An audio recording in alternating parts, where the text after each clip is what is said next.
Je vous présente ma recette de shpekia à ma façon, vous allez voir, elle est très simple. Je vous laisse regarder la liste des ingrédients, n'hésitez pas à mettre pause pour noter ou pour faire une capture d'écran.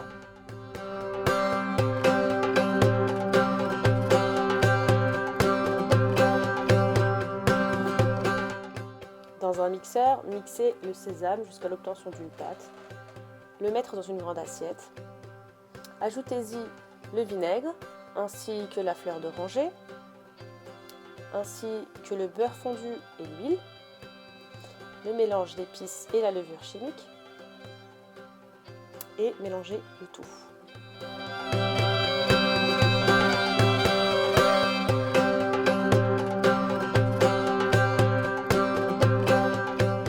Ajoutez la farine petit à petit. Si vous trouvez votre pâte trop ferme, n'hésitez pas à ajouter la fleur d'oranger.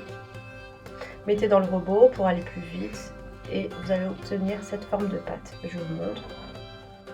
Il ne faut pas qu'elle s'effrite, il faut qu'elle soit pas très ferme, vraiment comme de la pâte à modeler. On va la séparer en deux. On place chaque boule afin qu'elle repose une quinzaine de minutes dans un sac plastique. Vous aurez besoin de ces deux ustensiles. Après le temps de repos, farinez votre plan de travail. Prenez une première boule et faites comme la vidéo. Donc il faut bien l'étaler finement, n'hésitez pas à la retourner et fariner votre pâte. À l'aide de la roulette cannelée, alors là il faut faire un rectangle. Essayez d'être précis, mais c'est pas bien grave. Donc en fait on va essayer de faire des bandelettes droites. Si elles sont pas droites, c'est pas grave, comme vous le voyez sur la vidéo. Et le but c'est d'en faire 5. Donc vous farinez un petit peu, vous prenez la première bande et vous les superposez. Donc vous superposez 5 bandes, c'est très important. Vous enlevez les côtés pour que ça soit droit et vous partagez. Là vous allez avoir 3 shpekia. Donc je vous montre comment la former. À l'aide d'un couteau vous pouvez séparer.